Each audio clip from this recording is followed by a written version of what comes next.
First at 10, is the ride-sharing company Uber still operating in Tuscaloosa? WVUA's Chelsea Barton joins us now live in the studio with the answer. Hey, Chelsea. Tamika, remember when Uber first started operating illegally here in Tuscaloosa? TPD started their crackdown by giving drivers warnings. After the company failed to comply with city regulations, those warnings turned to citations and eventually a zero tolerance for the company in the city. Uber is currently not operating in the city of Tuscaloosa. They have advised their drivers, according to people that we have talked to, that they have not been approved to operate in the city, and so therefore they're taking the advice that we gave them at the last meeting, and they've suspended operations until they can meet the requirements of our ordinance. When I reached out to Uber, they confirmed that the ride-sharing program is not operating in Tuscaloosa for the time being, but they provided different reasoning.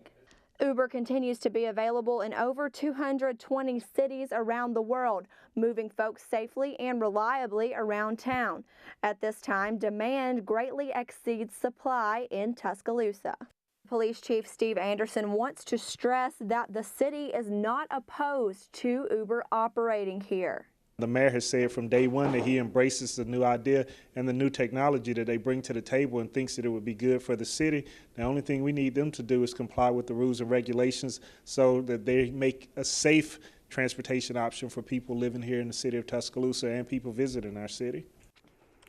In order for Uber to operate legally in Tuscaloosa, Chief Anderson says they must meet the following requirements: submit drivers to TPD for background checks, have the appropriate insurance required by state law, and have a vehicle inspection by a TPD officer as well as a certified mechanic. After those steps have been met, they then qualify for a business license. For WVUA News, I'm Chelsea Barton.